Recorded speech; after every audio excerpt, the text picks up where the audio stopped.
As the COVID-19 pandemic continues to wreak havoc around the world, many are grappling with loneliness, anxiety, and depression. It seems like we've lost control and perhaps we've lost a little hope. Today's guest has some timely advice and encouragement. Dr. Greg Jantz is a psychologist and author and founder of the Center, a Place of Hope, one of the top facilities for treatment of depression in the U.S. His latest book is 5 Keys to Health and Healing. Dr. Greg Jantz, thank you so much for joining us today. Oh, such an important topic and good to be with you today. Awesome. So your book starts out by saying everyone struggles with challenges in life, but we all need hope. Why is hope so vital to our health? Well, you take this panic pandemic we've been in. I'm calling it a panic pandemic, but now we've got to shift and look at this pandemic with a purpose. And the purpose has got to be we've got to reset some things in our life. And so what I talk about, and we work with folks who come in from all international, all over to work on anxiety and depression. And the reason being is we've reached an emotional saturation point. People have reached their limit. They're on this edge of despair. And so today, our topic of hope, and hope comes when you have a plan. Today, we want to help begin to create a plan for hope. Yeah, exactly. Now, why is it that we tend to worry so much? And how can we learn to control our thought life? Yeah, how about that? We have a lot to worry about right now, too. It's where we put our point of focus. Some of us learn to be really good warriors. And so you have a pandemic, you have a lot to worry about. And we can keep layering our life with worry, which will take us to anxiety. By the way, if you have anxiety if you have physical symptoms. So I got sweaty palms, my heart rate's up, shortness of breath, digestive, aches and pains. You've got anxiety. So I can take worry and turn it into anxiety, but I need to stop and hit that pause button today and go, okay, what do I really need to change? Well, one of the things we've got to change is how we think. And we need to learn what's it mean to renew our thinking? What's it mean to begin to put the truth in? Because worry and anxiety, it distorts reality. Yeah, I think a lot of people are going through that right now too, especially with everything that's going on. Yeah. Now, you suggest in your book that gratitude or a thankful heart is actually an antidote for toxic thinking. How so? Yes, gratitude. What an interesting word at this time. You go, I don't have much to be thankful for. And we get into that thinking mode. Just what if the next 30 days you decided, I'm going to live a little differently? I'm going to start my day with 3 gratitudes. 3 gratitudes. I'm going to write down, I'm going to create a gratitude journal. Here you go. I'm going to start today. I'm going to write down my 3 gratitudes every day. And maybe it's something really simple, which is usually the best gratitudes. But notice over time that gratitude begins to change our perspective. Gratitude moves us from being self-absorbed to we begin to see, well, maybe there's others I can be of help. Gratitude begins to create something called optimism. Optimism means I have hope. I'm looking towards the future. So let's create more optimism right now. Yeah, I agree. And I mean, it's so easy to allow those negative emotions to take control. So, I mean, like anger and fear, right? You refer in your book to anger, fear, and guilt as an emotionally toxic trinity. Can you explain? Oh, yes. Anger, I call them the 3 deadly emotions: anger, fear, and guilt. Anger, another word for anger could be hurt. Another word for anger could be frustration. Hey, by the way, we have a lot to possibly be angry and frustrated with right now. But as we start looking and going, okay, am I going to be ruled by anger and hurt? Maybe I need to figure out some forgiveness here. So there's anger. If I'm going to be healthy, I've got to learn how to deal with anger and frustration. The next one's fear, worry, anxiety. Fear is the great paralyzer. Fear keeps us in a place of paralyzation. We don't take much action. We're afraid. We hold inward. That's fear. And then there's guilt. Guilt can be usually shame. I feel like I'm defective. I'm not good enough. Something's wrong with me. So we've got to figure out to be emotionally healthy anger, fear, and guilt. Wow. Now, during this COVID-19 pandemic, so many have had to live in isolation, unfortunately. Now, how does this impact our health and wellness? Yeah. So we take quarantine, and I'm doing this because quarantine holds you in, confinement, and we mix this with it's too long.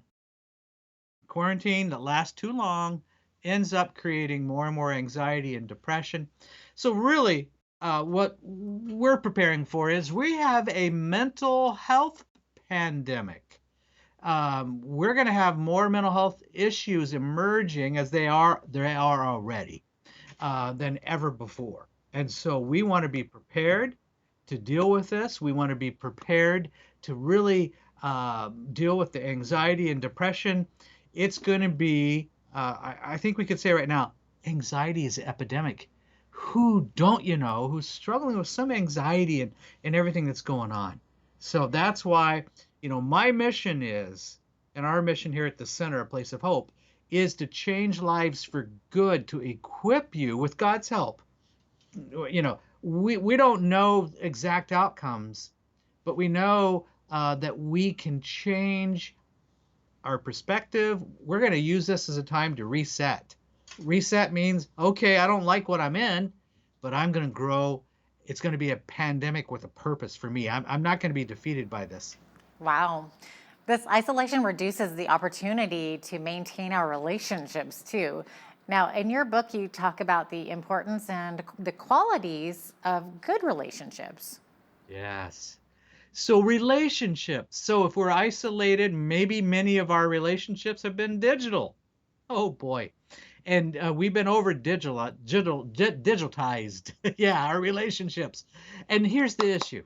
Um, it's okay as an emergency provision to be able to have all the ways we can communicate digitally, but you know what? We need one another. And we're designed for touch, we're designed for hugs, we're designed for in-person interactions. And so let's remember the importance of that.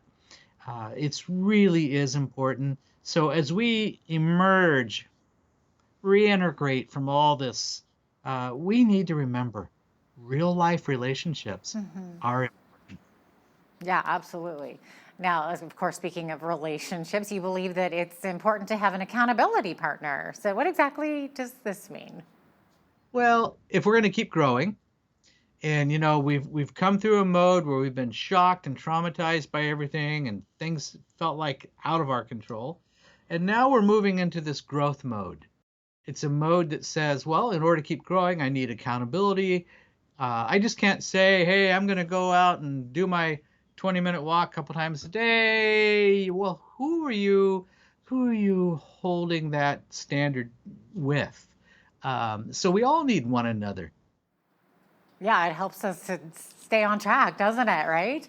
Yeah, 100%. Now, you mentioned a daily walk. So, you're a psychologist, not a fitness trainer, obviously, but you say that physical fitness is very important to maintain emotional health. Makes sense. Oh, we've got to keep the movement up. Movement is so important.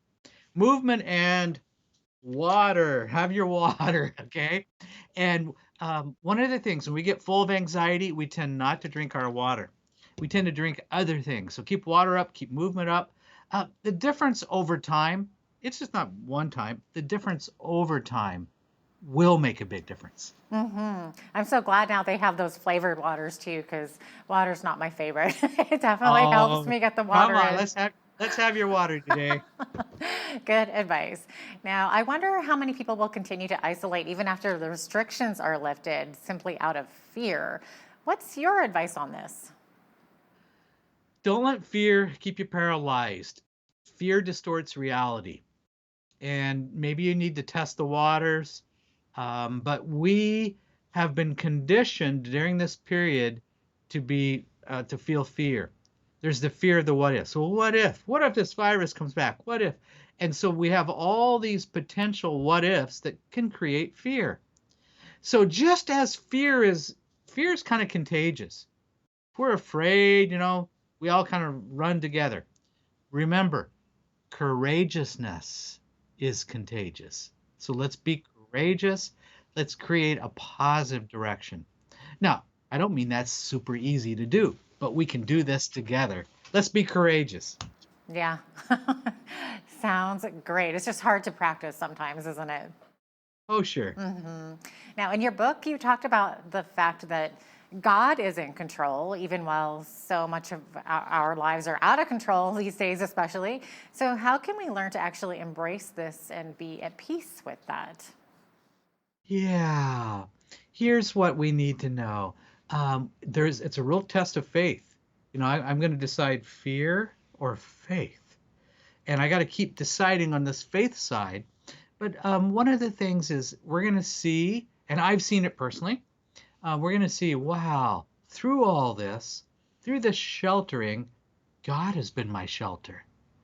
God has been my shelter. And I'm growing through this.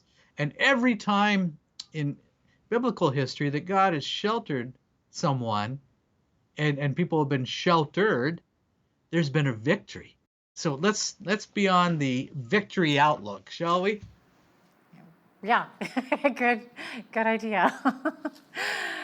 Now, is it possible that God sometimes allows us to face uncertainty so that we learn to build our faith and trust in Him? Yeah.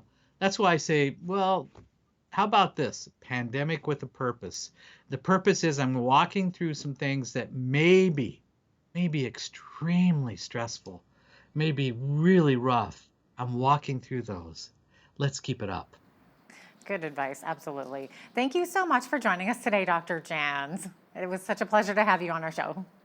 Nice to be with you today. And let's just say it, there is hope. Exactly. That is Dr. Greg Jantz. He is the author of 5 Keys to Health and Healing, available at aplaceofhope.com.